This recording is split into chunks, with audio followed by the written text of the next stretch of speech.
2, 3 y 4. Entonces esta es una 2 porque ya hemos abierto piel, y esta es una grado 4, donde prácticamente estamos viendo hueso, ¿no? Podríamos reconocer ahí ligamentos, todo, y esto es bastante real, ¿no? Y llega a curar y llega a regenerar, pero tarda muchísimo, y mientras tanto tenemos que esperar que no haga úlceras en otro lado.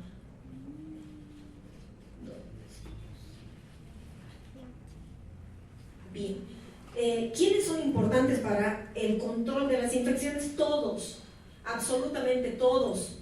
No es solamente el médico quien va a intervenir en el control de infecciones. Cuando vamos a armar un comité de control de infecciones, pues intervienen absolutamente todos, como ustedes ven ahí. Las normas de bioseguridad que tenemos que cumplir y, bueno, casi para irnos ya a la siguiente mitad, es muy importante que recordemos esto, ¿no? Los 5 momentos del lavado de manos. Esto es primordial en esta primera parte que vamos a ver IAS. Sería inaudito que no veamos los 5 momentos, que son totalmente diferentes a los pasos del lavado de manos, que ustedes ya saben de memoria, ¿no es cierto? Entonces, los 5 momentos son antes del contacto con el paciente, antes de realizar una tarea aséptica, que ahorita vamos a ver cuáles son, después del riesgo de una exposición de líquidos corporales, después del contacto con el paciente y con el entorno del paciente. El uso del alcohol en gel. Estos son lugares donde podrían encontrar microorganismos. Entonces, fíjense, estos serían estafilocoquitos, el paciente, y hasta dónde se pueden extender, hasta la mesita que él está tocando, ¿no es cierto? Este es un ejemplo. Bueno, ahí está un personal de salud que está yendo a tomarle el pulso, a ver cómo está, solamente le agarra la mano, pero ya tiene los gérmenes encima. Y pues esos gérmenes se van a multiplicar si no hay un lavado de manos, ¿no? Si no hay una higiene de manos, ya sea con agua y jabón, con alcohol en gel, entonces puede haber gran multiplicación. Y si no hay un buen lavado de manos, pues se van a quedar ahí. Y no solamente en las manos, también en nuestras mangas. Y de esa manera nosotros podemos pasar de un paciente a otro estos microorganismos, fíjense. Solamente tomándole el pulso. Y si estamos apurados vamos a hacer lo mismo, vamos a pasar al otro paciente sin hacer una higiene de manos. Si este paciente es portador de catéter vesical, entonces tenemos bacilos gram negativos que se encuentran ahí en la bolsita colectora, pero también están en la mano del paciente. Y aquí el personal de salud está yendo solo a saludar y a decir buenos días. Suficiente como para quedarnos con esos microorganismos. Bien, una unidad de terapia intensiva y nuevamente como para ver estas creo que están un poco más claras, las X de dónde se podrían encontrar microorganismos en absolutamente todos los lugares.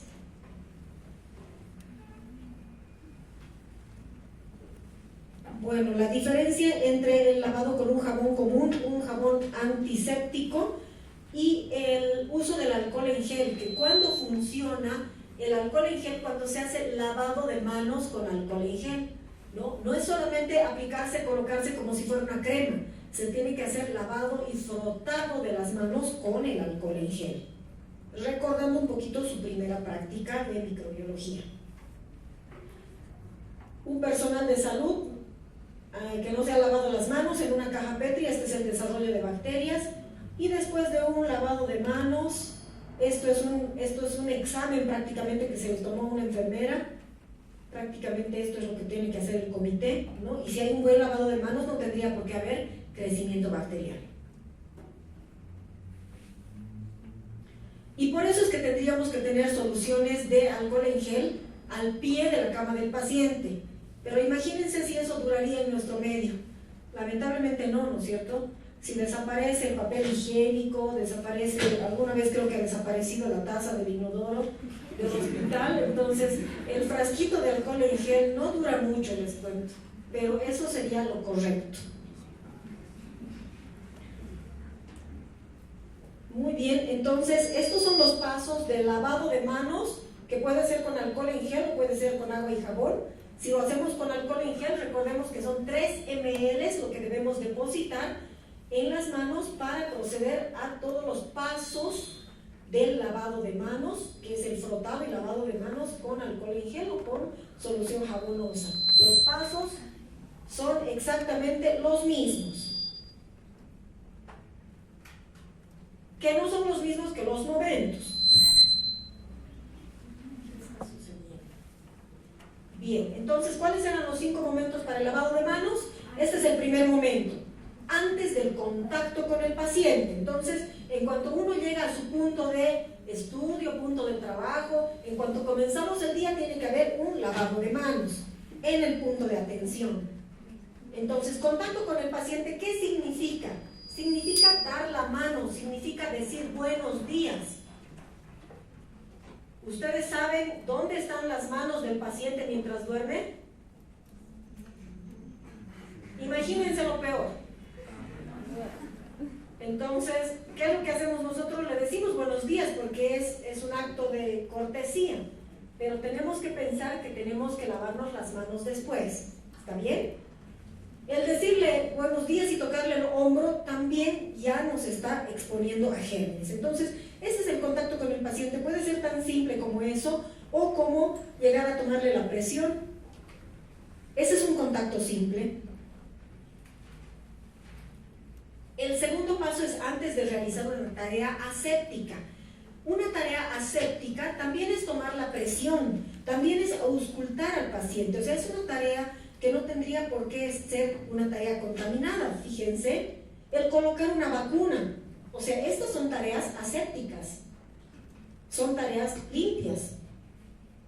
Pero antes de ello tenemos que lavarnos las manos, no para adquirir nosotros al microorganismo, sino para no transmitirle al paciente. Estas son otras tareas asépticas.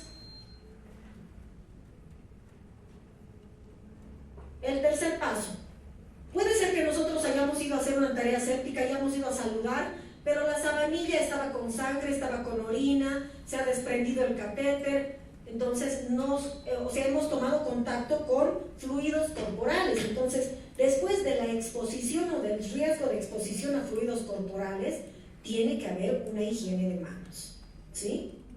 Ahora, si vamos nosotros conscientemente a tomar, sabemos que vamos a tomar contacto con fluidos, no sé, vamos a revisar si no tiene úlceras en la boquita, o vamos a ver que si está usando placa el paciente, entonces tenemos que usar guantes, ¿no? Pero el lavado de manos tiene que ser antes y después del uso de guantes.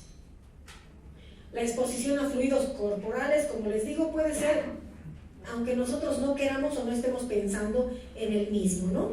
Secreciones nasales, saliva. Ahora sí es que vamos a realizar una tarea en la que sabemos que necesitamos guantes, con mayor razón, ¿no? El cuidado de todos los dispositivos que hemos visto depende de nosotros y de la enfermera. Todos los catéteres y sondas necesitan un cuidado, un aseo, una limpieza, una desinfección cada cierto tiempo. Entonces, esos cuidados tienen que ser con guantes y no utilizando un guante para toda la sala, sino uno por paciente. Cuarto momento, después del contacto con el paciente, al decirle hasta luego, ¿no es cierto? Y el quinto es después del entorno, del contacto con el entorno del paciente. ¿Cuál es el entorno? Puede ser la baranda de su cama, ¿no? Si nos apoyamos en la baranda, en su mesita de noche, ese es el entorno. Incluso al cerrar la perilla de su cuarto, ese es el entorno del paciente y ese es el quinto momento. Con eso habríamos terminado los 5 momentos de lavado de manos, ¿sí? En el caso de enfermería, el entorno del paciente es, bueno, la cama, ¿no? Las sabanillas, ordenar la mesa, suficiente. Bien, no sé si tienen alguna consulta. Como les digo, no sé si la luz me la pueden encender, por favor. Como les dije, va a haber una segunda parte de esta clase y es por eso que no he profundizado en lo que son específicamente las infecciones, el tipo, la localización de la infección, los microorganismos, los factores de riesgo por microorganismo o por paciente. Eso, cada infección es diferente. Adelante. Para los pacientes que usualmente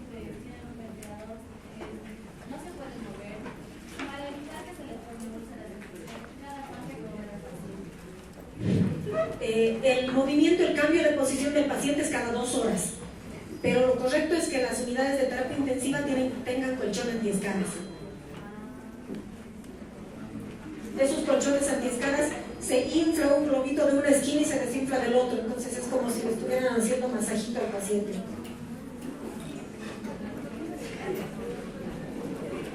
¿Alguna otra duda?